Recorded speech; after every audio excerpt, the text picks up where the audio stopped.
Hi, Ginger. It's Rebecca St. James. How are you? I'm doing great, Rebecca. This is my first time to ever interview you, so I'm just so excited. Oh, thank you so much. It's great to talk to you too. I like your name.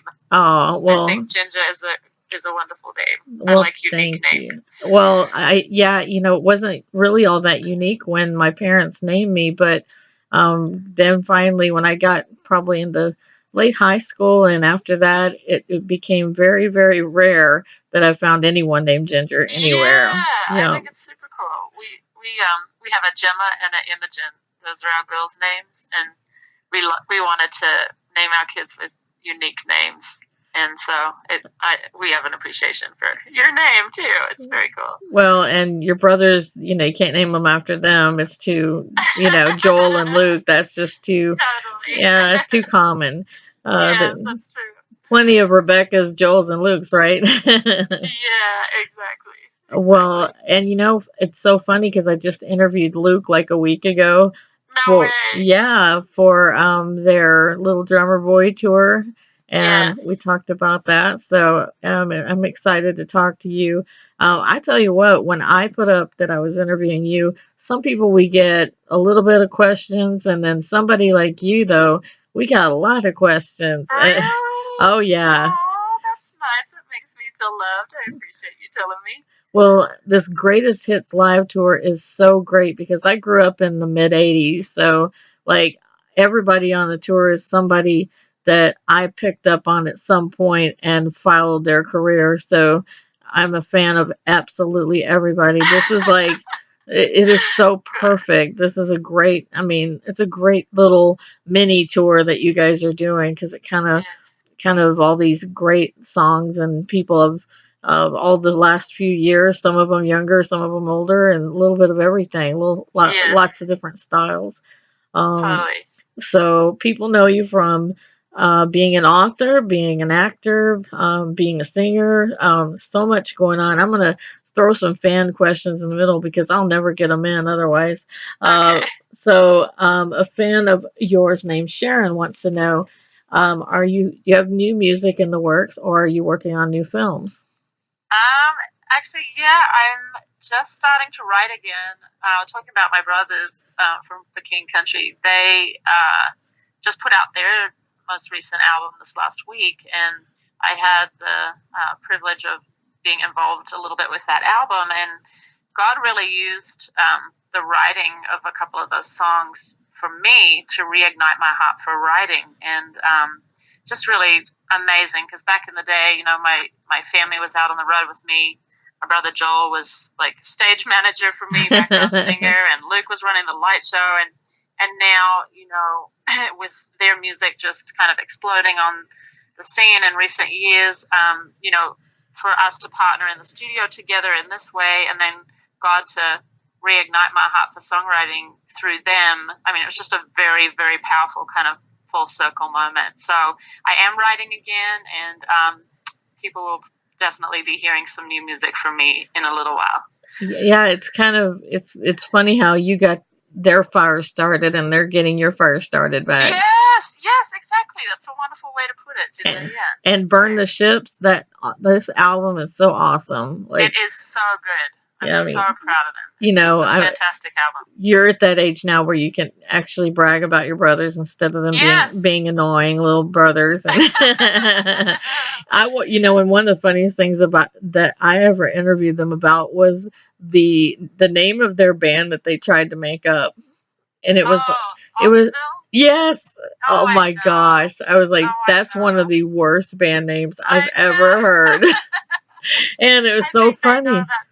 Well, Yes. I heard a song on a TV show one time, and I became a fan of them as just Joel and Luke, and Yes. so when they became for King and Country, I was like, oh my gosh, these are the guys. Like, I know, totally. uh, Yeah, they're doing wonderful. I adore them. They're always so sweet and so gracious. So good They're job good raising them, guys. Rebecca. Yeah, Ah, you taught them right. they're good guys for sure. One of our listeners, her name is Brooke. She said that her and her husband recently miscarried, and they've been really struggling to comfort each other. And she wanted to know if you had like if you had to narrow it down, do you have any like kind of main advice you would give her? Well, I don't know if Brooke knew this information. I shared a little bit about it actually on my brother's Christmas tour last year. I did a couple songs in their set on their tour, and at that time I was pregnant with our second child, and in between our first child Gemma and our second Imogen, I did miscarry twice, and it was an incredibly hard time. I think the Bible says that hope deferred makes the heart sick, and I think when you are pregnant with a child, like there's so much hope and so much encouragement that comes from that. And then, when you miscarry, I think that does make your heart just so sick and sad for a while. And so I just want to say to Brooke that I totally understand that kind of pain, and I just want to encourage her to cling to God in that time instead of, I think sometimes when any of us go through hard times, we can want to pull away and just get mad. Yeah. But God can handle our pain. He can handle whatever we want to share with him when it comes to our heart and what we're feeling at that time. And so just sharing it with him, and then also just sharing with your husband in it, drawing closer to your spouse in that time, I think is incredibly important too. Not pulling away from each other, but pulling towards each other and comforting each other in that, which it sounds like she's doing.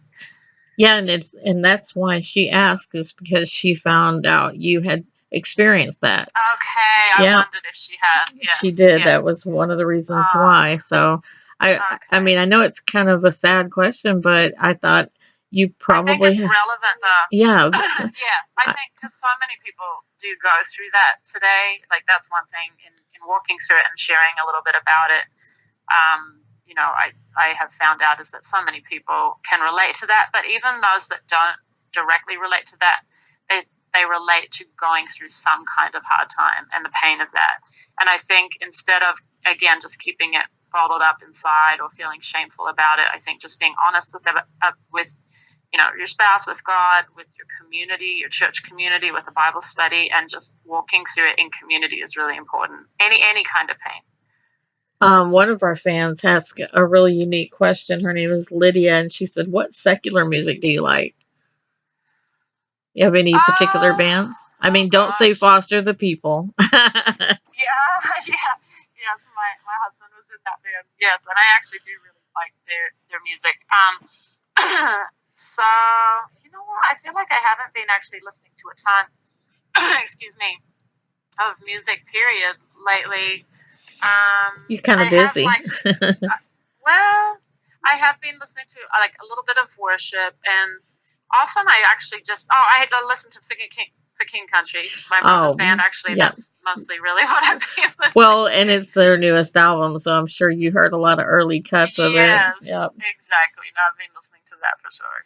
Yeah, and I don't think people realize that, even as working in Christian radio, it's not that I don't like secular music. It's just that's my world, Yes. It's not that I'm not purposely trying to not listen to it. It's just this becomes my, I know that's where I have comfort and encouragement or excitement. It's all usually with that.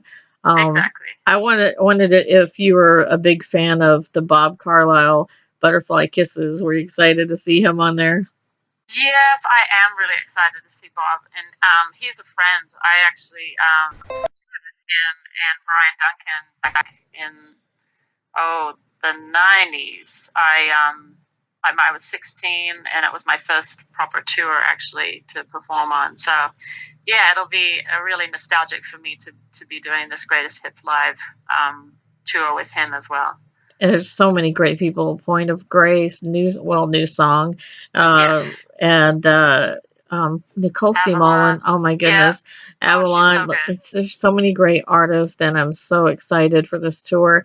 I can't wait for you. I think you and your brothers need to come together and do a movie where all three of you are acting in it, because that's a good idea. I think it will probably happen one day. I think it will, because I think they're definitely headed in the right directions with movies, because Priceless was amazing, and you all three sing amazing, and you're all three good writers and producers. I mean, let's just get real. I mean, next movie, You could name it something, brothers and sisters, something, you could like, Who knows?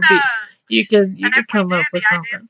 started here. Yep, You heard it first here on the Overdrive. That's absolutely right. exactly. Well, thank you so much, Rebecca. I can't wait to see you on this tour. This tour is like a jukebox and a time machine in my life. Oh, good. I'm so It's glad you're even excited though you're too. That means young, a that lot. doesn't mean that it just means like so because some of those I early on, became huge fans of and picked up everybody at some point. I've been a fan of everybody, so I'm Oh, really good. excited and so excited to finally interview you. And Thank you.